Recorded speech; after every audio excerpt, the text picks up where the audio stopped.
Hello friend, स्वागत है आपका हमारे YouTube channel study smart IQ में। और मैं हूं सबा परवीन और आज हम फिर पढ़ने जा रहे हैं आरआरबी एनटीपीसी 2025 के लिए GK GS plus static GK की क्लास। और ये हमारी क्लास 18 है और इससे पहले हम 17 क्लासेसें कर चुके हैं।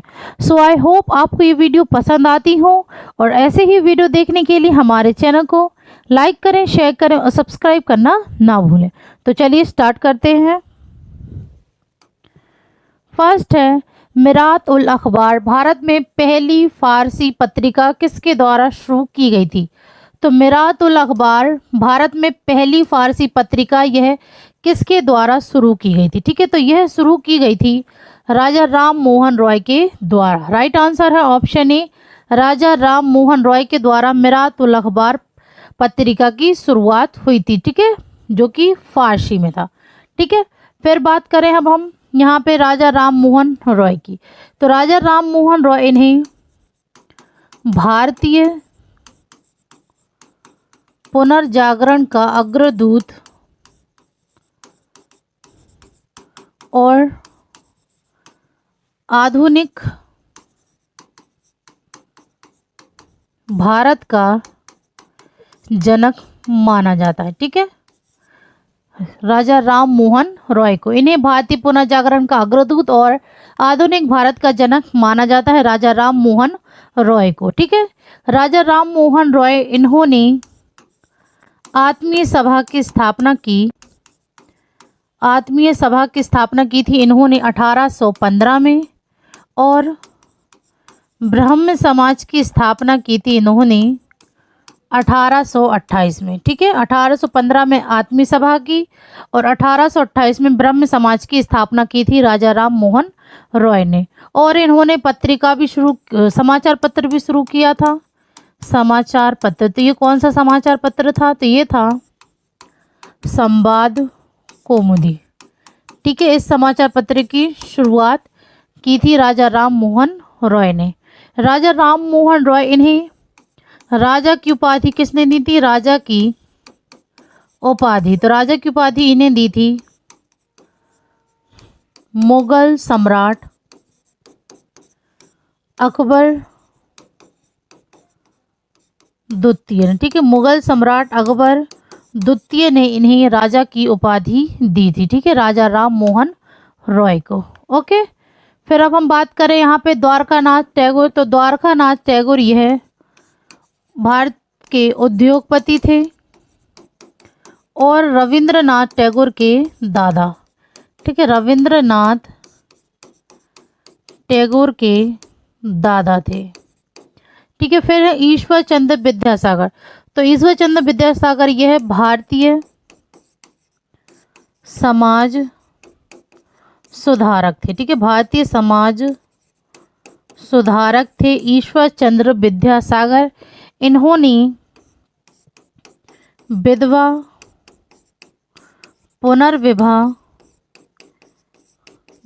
पुनर्विवाह के लिए इन्होंने योगदान दिया था। ठीक है, ईश्वर चंद्र विद्यासागर ने। ठीक है, फिर है देवेंद्रनाथ टैगोर। देवेंद्रनाथ टैगोर यह रविंद्रनाथ टैगोर के पिता थे।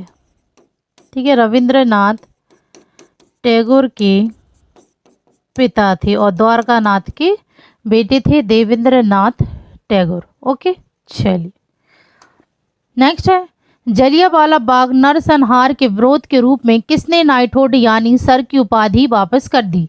तो जलियांवाला बाग नरसंहार, सबसे पहले हम बात करिए कब हुआ था जलियांवाला बाग नरसंहार। तो ये हुआ था 13 अप्रैल 1919 को। ठीक है, 13 अप्रैल 1919 को ये हुआ था। ठीक है, 13 अप्रैल 1919 को पंजाब में, ठीक है, अमृतसर पंजाब में यह हुआ था। ठीक है, जलियांवाला बाग नरसंहार। और ये कब हुआ था? तो ये हुआ था वैशाखी के दिन। ठीक है, वैशाखी के दिन ये हुआ था।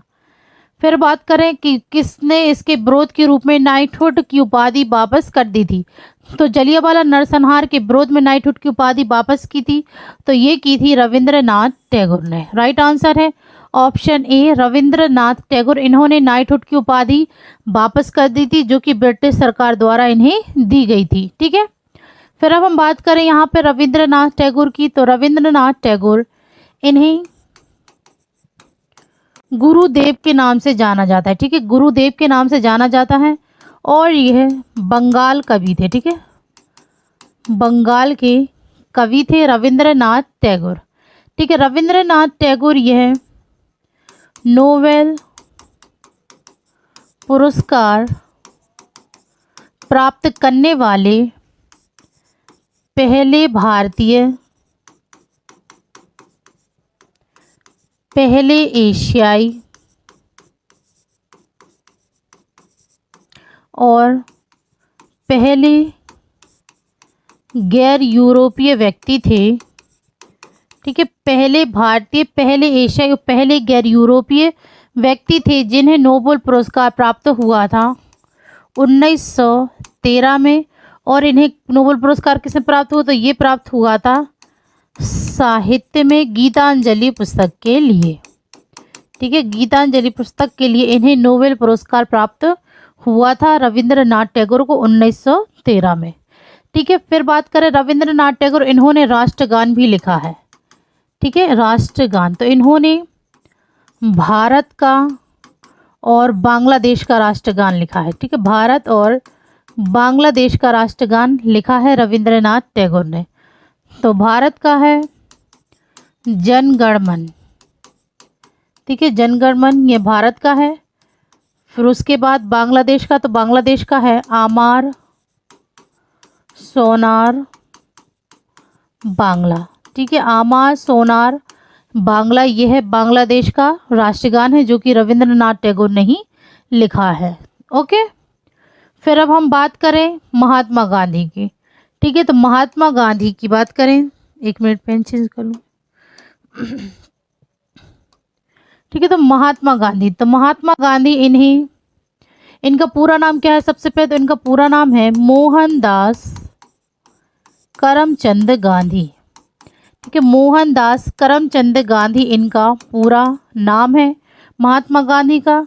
महात्मा गांधी को और किन किन नामों से जाना जाता है, तो इन्हें जाना जाता है महात्मा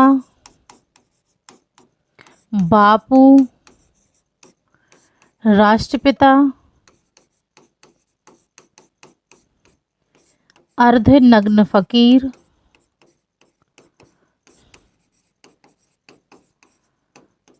और साबरमती का संत, ठीक है, इन नामों से इन्हें जाना जाता है महात्मा गांधी को, ठीक है। इन्हें महात्मा किसने कहा था, तो ये कहा था रविंद्रनाथ टैगोर ने, ठीक है, रविंद्रनाथ टैगोर ने इन्हें महात्मा कहा था। और बापू, तो बापू इन्हें कहा था राजकुमार शुक्ला ने, ठीक है, राजकुमार शुक्ला ने इन्हें बापू कहा। फिर राष्ट्रपिता, तो राष्ट्रपिता इन्हें कहा था सुभाष चंद्र बोस ने, ठीक है, सुभाष चंद्र बोस ने इन्हें राष्ट्रपिता कहा। अर्धनग्न फकीर, तो ये कहा था विंस्टन चर्चिल ने, ठीक है, इन्हें अर्धनग्न फकीर कहा था। तो इन नामों से इन्हें जाना जाता है, ठीक है, महात्मा गांधी को महात्मा, बापू, राष्ट्रपिता, अर्धनग्न फकीर और साबरमती का संत, इन सभी नामों से इन्हें जाना जाता है। फिर हम बात करें महात्मा गांधी जी द्वारा शुरू हुई पत्रिका, ठीक है, तो इन्होंने कौन कौन सी पत्रिका चलवाई थी, ठीक है, महात्मा गांधी ने, तो इन्होंने चलवाई थी नवजीवन, हरिजन, यंग इंडिया और इंडियन ओपिनियन, इंडियन ओपिनियन, यह इन्होंने पत्रिका चलवाई थी महात्मा गांधी ने, ठीक है। फिर बात करें महात्मा गांधी जी द्वारा लिखित पुस्तक, तो इनकी पुस्तक कौन सी थी, तो इनकी पुस्तक थी हिंद स्वराज, हिंद स्वराज, मेरे सपनों का भारत, मेरे सपनों का भारत और Gokhale my political Guru, Gokhale my political गुरु और माय एक्सपेरिमेंट विथ ट्रुथ। ठीक है, तो ये कुछ पुस्तकें हैं महात्मा गांधी की। ठीक है, हिंद स्वराज, मेरे सपनों का भारत, गोखले माय पॉलिटिकल्स गुरु और माय एक्सपेरिमेंट विथ ट्रुथ। ठीक है, तो ये पुस्तकें हैं महात्मा गांधी की। फिर बात करें हम महात्मा गांधी जो द्वारा शुरू किए गए आंदोलन की। ठीक है, तो सबसे पहला आंदोलन कौन सा था? तो ये था चंपारण सत्याग्रह। ठीक है, चंपारण सत्याग्रह यह 1917 में हुआ था। फिर उसके बाद है खेड़ा सत्याग्रह। खेड़ा सत्याग्रह तो ये हुआ था 1918 में। फिर रोलेट सत्याग्रह, तो रोलेट सत्याग्रह हुआ था 1919 में। फिर उसके बाद असहयोग आंदोलन, तो असहयोग आंदोलन हुआ था 1920 में। फिर सविनय अवज्ञा आंदोलन। ठीक है, सविनय अवज्ञा आंदोलन तो ये हुआ था 1930 में। फिर उसके बाद भारत छोड़ो आंदोलन, भारत छोड़ो आंदोलन ये हुआ था 1942 में। ठीक है, फिर बात करें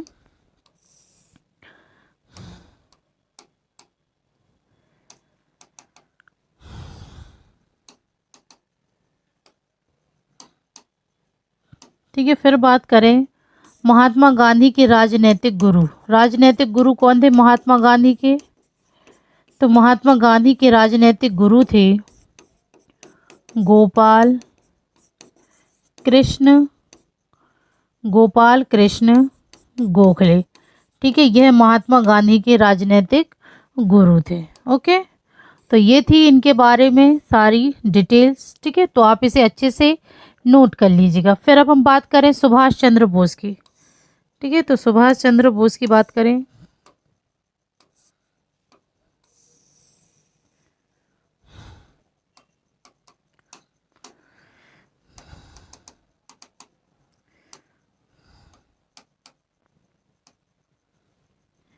ठीक है, फिर बात करें हम यहाँ पर सुभाष चंद्र बोस की।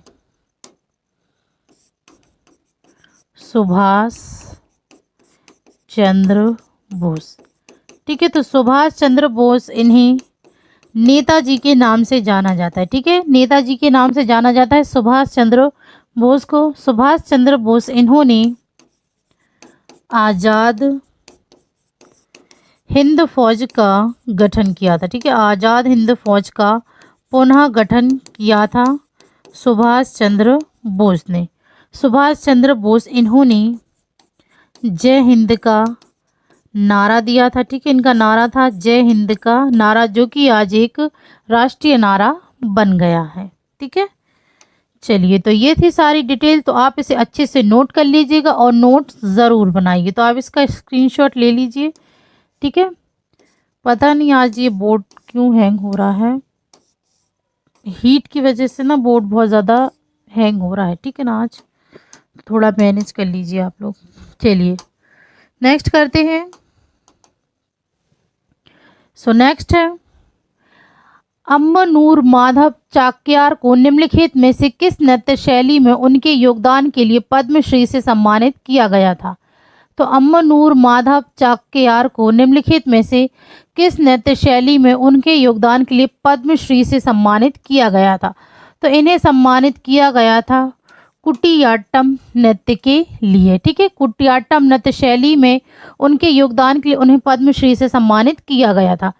कुटियाट्टम ये कहाँ का नृत्य? तो यह केरल का नृत्य है। ठीक है, फिर बात करें हम यहाँ पे कुचिपुड़ी। तो कुचिपुड़ी यह आंध्र प्रदेश का शास्त्रीय नृत्य है। ठीक है, यह शास्त्रीय नृत्य है। ठीक है, कुचिपुड़ी यह शास्त्रीय नृत्य आंध्र प्रदेश का।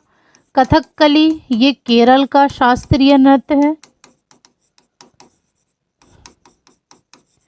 ओके, फिर है यक्षगान। तो यक्षगान यह कर्नाटक का, ठीक है, कर्नाटक का लोक नृत्य है। ठीक है, चलिए नेक्स्ट है जनगणना 2011 के अनुसार निम्न में से किस राज्य का जनसंख्या घनत्व सबसे कम है। तो जनगणना 2011 के अनुसार किस राज्य का जनसंख्या घनत्व सबसे कम है। तो सबसे कम जनसंख्या घनत्व ये किस राज्य का, तो ये है अरुणाचल प्रदेश का। राइट आंसर है ऑप्शन बी, अरुणाचल प्रदेश का जनसंख्या घनत्व सबसे कम है। फिर बात करें किस राज्य का जनसंख्या घनत्व सबसे अधिक है। जनसंख्या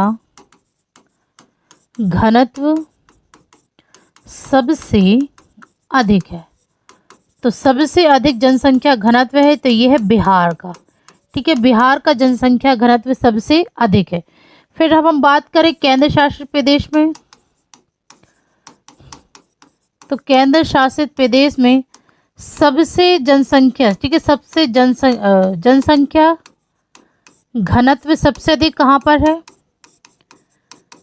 सबसे अधिक जनसंख्या घनत्व केंद्र शासित की बात करें तो ये है दिल्ली का। ठीक है, और सबसे कम जनसंख्या घनत्व तो ये है अंडमान और निकोबार द्वीप समूह का। ठीक है, अंडमान और निकोबार द्वीप समूह का घनत्व सबसे कम है और ज़्यादा है दिल्ली का। ओके, चलिए नेक्स्ट है निम्नलिखित में से कौन सा महाराष्ट्र राज्य का लोक नृत्य है। तो महाराष्ट्र राज्य का लोक नृत्य कौन सा है, घूमर, भांगड़ा, गरबा या धनगरी गज। तो घूमर ये कहाँ का है, तो ये है राजस्थान का। ठीक है, भांगड़ा तो ये है पंजाब का, और गरबा तो ये है गुजरात का। ठीक है, फिर बचा धनगरी गज, तो ये है महाराष्ट्र का। राइट आंसर है ऑप्शन डी, धनगरी गज। धनगरी गज। ओके, नेक्स्ट है निम्नलिखित में से कौन सा विकल्प भारतीय संविधान में गणतंत्र शब्द का अर्थ बताता है। तो कौन सा विकल्प है जो कि भारतीय संविधान में गणतंत्र शब्द का अर्थ बताता है। तो गणतंत्र शब्द का अर्थ बताता है निर्वाचित मुखिया। Right answer option A. Next है पालक्काड़ दर्रा निम्नलिखित में से किस राज्य को जोड़ता है। तो पालक्काड़ दर्रा यह जोड़ता है केरल और तमिलनाडु राज्य को। Right answer option D. Next है महात्मा गांधी के साथ चंपारण सत्याग्रह में निम्नलिखित में से किन व्यक्तियों ने भाग लिया। तो चंपारण सत्याग्रह ये कब हुआ था, तो अभी मैंने आपको बताया था आगे कि ये 1917 में हुआ था और ये महात्मा गांधी का पहला आंदोलन था। ठीक है, यह पहला सत्याग्रह था और इसमें किन व्यक्तियों ने भाग लिया था, तो यह लिया था राजेंद्र प्रसाद और अनुग्रह नारायण सिन्हा ने। राइट आंसर है ऑप्शन बी। नेक्स्ट है संघ और राज्यों के बीच विवादों को तय करने के लिए भारत के सर्वोच्च न्यायालय की शक्ति डैश के अंतर्गत आती है। तो संघ और राज्यों के बीच विवादों को तय करने के लिए भारत के सर्वोच्च न्यायालय की शक्ति यह अंतर्गत आती है मूल अधिकारी क्षेत्र के अंतर्गत। राइट आंसर है ऑप्शन सी। नेक्स्ट है पंचायत राज संस्थाओं के लिए संविधान की 11वीं अनुसूची में कितने विषयों को सूचीबद्ध किया गया है। तो पंचायती राज संस्थाओं के लिए संविधान की 11वीं अनुसूची में 29 विषयों को सूचीबद्ध किया गया है। राइट आंसर है ऑप्शन ए 29। नेक्स्ट है निम्नलिखित में से किस हिल स्टेशन पर सर्दियों में बर्फबारी नहीं होती। तो किस हिल स्टेशन पर सर्दियों में बर्फबारी नहीं होती, तो यह नहीं होती है ऊटी में। Right answer option A. Next है निम्न में से कौन सा अनुच्छेद उपाधियों की समाप्ति बताता है। तो इनमें से कौन सा अनुच्छेद उपाधियों की समाप्ति बताता है, तो यह बताता है अनुच्छेद 18। राइट आंसर है ऑप्शन ए। नेक्स्ट है ब्रिटिश भारत में ब्रिटिश ईस्ट इंडिया कंपनी का शासन भारत सरकार अधिनियम डैश के तहत समाप्त कर दिया गया था। तो ब्रिटिश भारत में ब्रिटिश ईस्ट इंडिया कंपनी का शासन भारत सरकार अधिनियम 1858 के तहत समाप्त कर दिया गया था। राइट आंसर है ऑप्शन ए। नेक्स्ट है मगध महाजनपद डैश नदियों से घिरा हुआ था। तो मगध महाजनपद ये किस नदियों से घिरा हुआ था, तो यह घिरा हुआ था गंगा और सोन नदी से। राइट आंसर है ऑप्शन सी, गंगा और सोन नदी से। गंगा नदी ये कहाँ से निकलती है? तो यह निकलती है उत्तराखंड के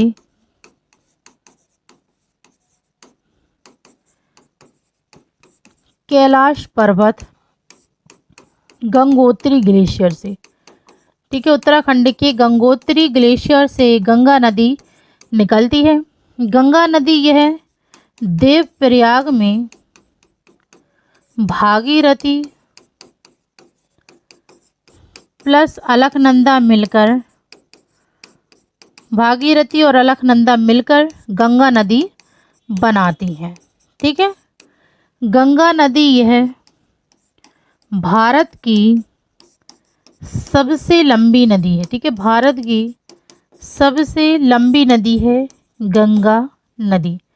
ठीक है, फिर बात कर सोन नदी, यह निकलती है मध्य प्रदेश के अमरकंटक के पास, मध्य प्रदेश के अमरकंटक के पास प्रायद्वीपीय पठार क्षेत्र से यह निकलती है। ठीक है, सोन नदी। ओके, नेक्स्ट है गुरुवायूर एकादशी किस भारतीय राज्य का सांस्कृतिक त्योहार है? तो गुरुवायूर एकादशी यह केरल का सांस्कृतिक त्योहार है। Right answer option D. Next है कर्क रेखा भारत में डैश राज्यों से होकर गुजरती है? तो कर्क रेखा भारत में 8 राज्यों से होकर गुजरती है। राइट आंसर है ऑप्शन ए, 8 राज्य। तो ये 8 राज्य कौन कौन से हैं जिनसे कर्क रेखा होकर गुजरती है? तो सबसे पहले मध्य प्रदेश, राजस्थान, गुजरात। ठीक है, मध्य प्रदेश, राजस्थान, गुजरात, झारखंड, छत्तीसगढ़, पश्चिम बंगाल,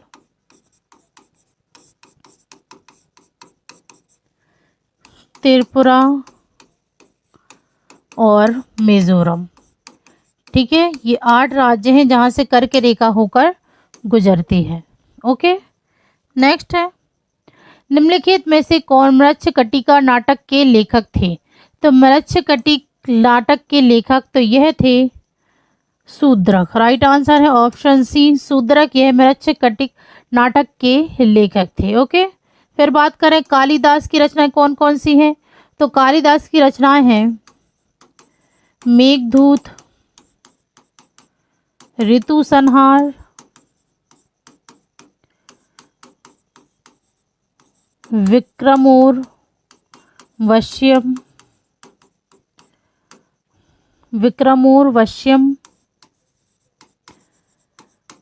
अभिज्ञान शकुंतला। ठीक है, मेघदूत, ऋतु संहार, विक्रमोर वश्यम, अभिज्ञान शकुंतला। ठीक है, यह कालिदास की कुछ रचनाएं हैं। कालिदास इन्हें भारत का शेक्सपियर भी कहा जाता है। ठीक है, भारत का शेक्सपियर के नाम से इन्हें जाना जाता है कालिदास को। ठीक है, फिर अमर सिम्हा ये कौन थे? तो यह व्याकरणविद थे। ठीक है ना, व्याकरणविद थे अमर सिम्हा। नेक्स्ट है भारतीय लेख प्राधिकरण खेल को बढ़ावा देने के लिए सर्वोच्च निकाय वर्ष डैश में स्थापित किया गया था?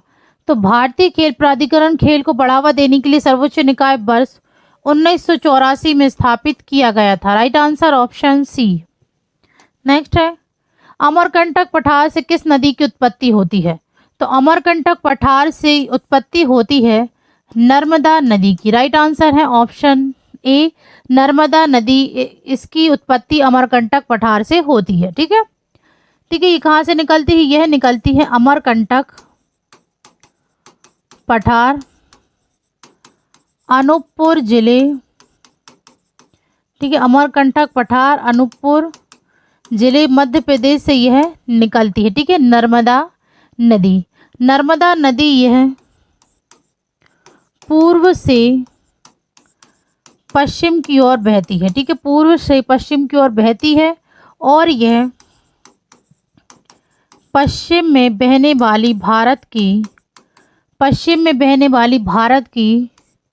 सबसे लंबी नदी है, ठीक है, सबसे लंबी नदी है गोदावरी नर्मदा नदी, ठीक है। ये पश्चिम में बहने वाली भारत की सबसे लंबी नदी है नर्मदा नदी, ठीक है। फिर नर्मदा नदी, इस पर सरदार सरोवर बांध स्थित है, ठीक है। सरदार सरोवर बांध स्थित है नर्मदा नदी पर। नर्मदा नदी यह जबलपुर में धुआंधार जलप्रपात बनाती है, ठीक है। जबलपुर में यह धुआंधार जलप्रपात बनाती है नर्मदा नदी, ओके। फिर बात करें हम टोंस नदी, तो टोंस नदी ये कहाँ से निकलती है, तो यह निकलती है उत्तराखंड के बंदर पंच पर्वत से यह निकलती है, ठीक है, टोंस नदी। फिर है बेतवा नदी, ये कहाँ से निकलती है, तो यह निकलती है मध्य प्रदेश से विंध्य पर्वतमाला से, ठीक है, विंध्य पर्वतमाला से यह निकलती है बेतवा नदी। फिर गोदावरी यह कहाँ से निकलती है, तो गोदावरी यह निकलती है त्र्यंबकेश्वर नासिक महाराष्ट्र से, ठीक है, त्र्यंबकेश्वर नासिक महाराष्ट्र से यह निकलती है गोदावरी नदी। गोदावरी नदी इसे दक्षिण गंगा, वृद्ध गंगा, इन नामों से इसे जाना जाता है, ठीक है, गोदावरी नदी को। गोदावरी नदी यह गंगा नदी के बाद भारत की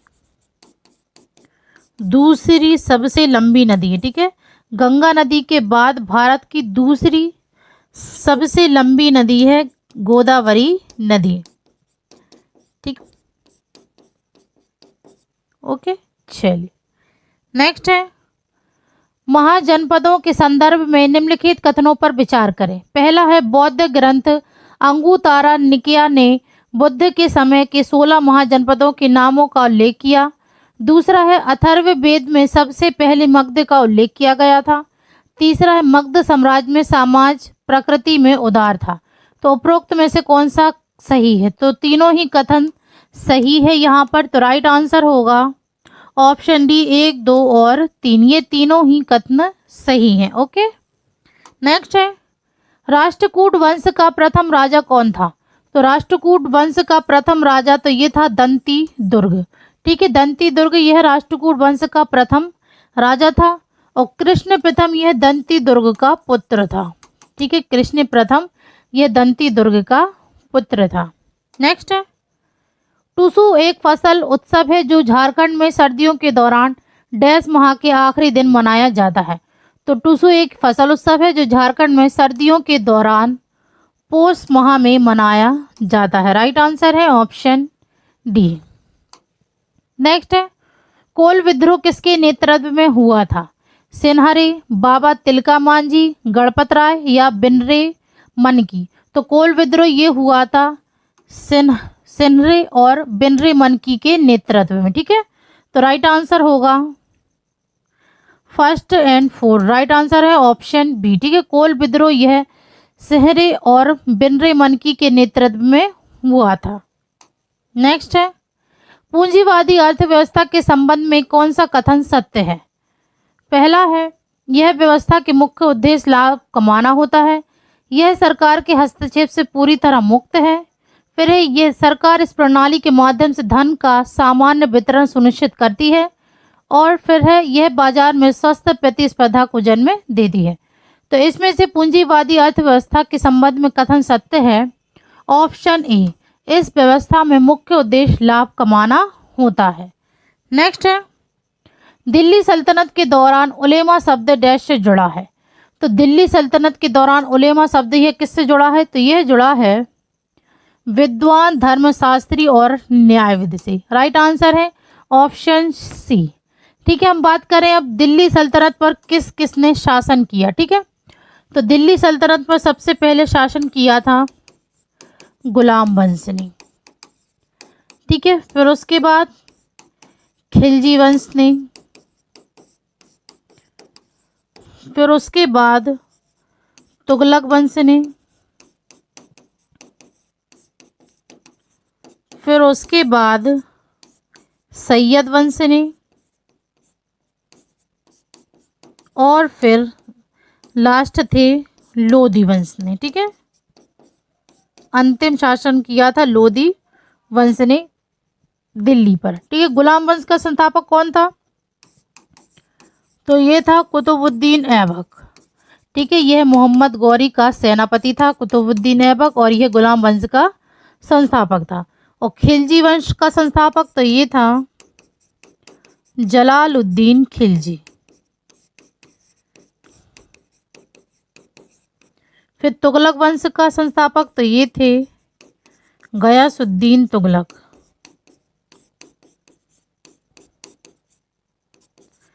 फिर सैयद वंश के तो ये थे खिज़्र खान। ठीक है, यह सैयद वंश के। फिर लोधी वंश का संस्थापक तो ये था बहलोल लोधी। ठीक है, तो ये शासन थे जिन्होंने दिल्ली पर शासन किया था। ओके, तो ये थी आज की हमारी क्लास आरआरबी एनटीपीसी 2025 की जीके जीएस की क्लास। आई होप आपकी वीडियो पसंद आई हो, और ऐसे ही वीडियो देखने के लिए हमारे चैनल को लाइक करें, शेयर करें, सब्सक्राइब करें। Thank you.